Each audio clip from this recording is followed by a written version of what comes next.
Да, ляли, загуляли, просто так ляли. Не то, что дети ляли, а ляли, загуляли и кошечки проклинали. Кость-саур я еще мол, кошечки ели белок.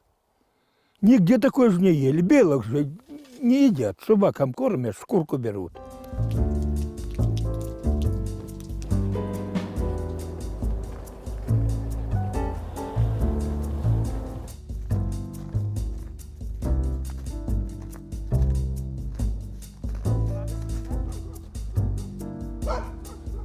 Иди сюда, иди.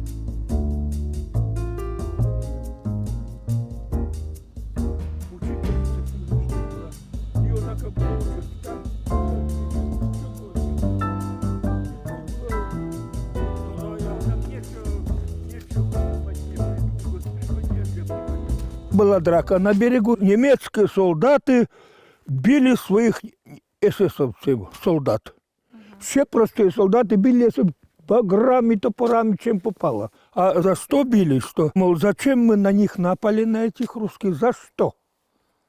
Простые солдаты только поняли.